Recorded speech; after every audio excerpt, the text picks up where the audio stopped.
As I shortly mentioned in one of my other videos this week, waiting times for routine procedures in England are rising to a new record. The government had promised to do something about these long waiting times, but the National Health Service, the NHS in the United Kingdom, has been facing a number of rising problems in the last 13 years of Conservative government.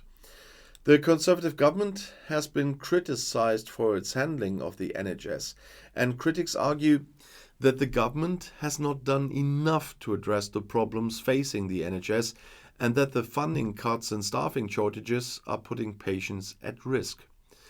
The government has defended its record on the NHS, arguing that it has increased funding for the NHS in real terms. The government has also said that it is working to address the staffing shortages and to improve the quality of care. The rising problems of the NHS are a major concern for many people in the UK. It is important to address these problems in order to ensure that the NHS can continue to provide high-quality care for patients. But you really need to have a detailed look at the rising problems of the British NHS in the last 13 years of Tory government.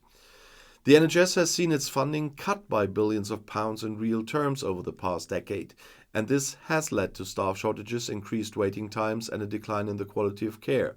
And Brexit didn't help either. In 2010, the NHS budget was £110 billion. By 2020, it has fallen to £106 billion in real terms, and this represents a cut of over 4% in real terms over a decade.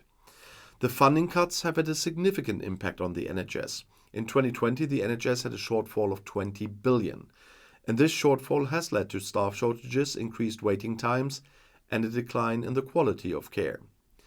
And the NHS is facing a severe shortage of staff with over 100,000 vacancies across the service. This is due to a number of factors, including the funding cuts, the aging workforce, and the Brexit exodus of EU staff. The funding cuts have led to a reduction in the number of NHS staff. In 2010, they had 1.3 million staff. In 2020, 1.2 million staff. And this represents a reduction of over 100,000 staff over a decade.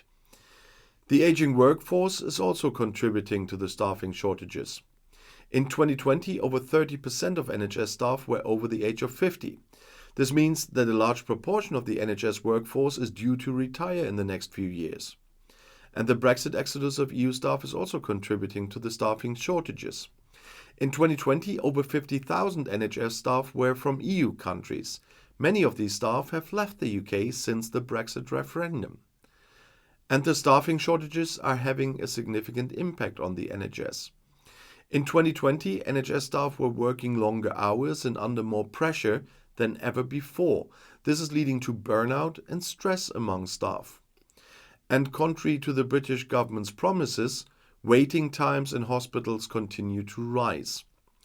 At the end of July, 7.68 million people in England were waiting for routine treatment, more than ever since records began in August 2007. That's what the NHS announced on Thursday. It was also the 8th monthly increase in a row, and Prime Minister Rishi Sunak had announced that waiting times would be significantly reduced. Yeah, obviously not. The NHS has been chronically understaffed and underfunded for years, and the government has promised reforms, but we don't see anything of this. It will probably take quite some time before any of this is implemented. And additionally, strikes in several areas of the NHS have worsened backlogs. The number of people waiting more than 12 or even more than 18 months to start their treatment increased again compared to June.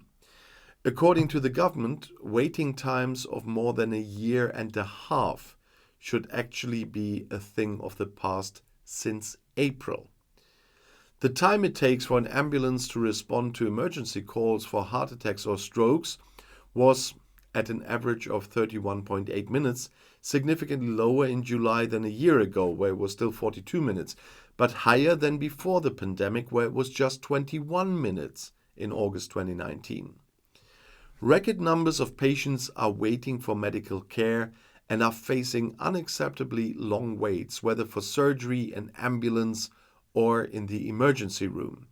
That was said by opposition Labour health spokesman Wes Streeting. And he said, for millions of patients in England, the NHS is no longer there when they need it. And they are right there. This really can seriously endanger people's lives. And despite promises, the government really has to do something about this. But if you want to know more about other topics, the next video is right here in the end screen. I'll see you there. I'll be back.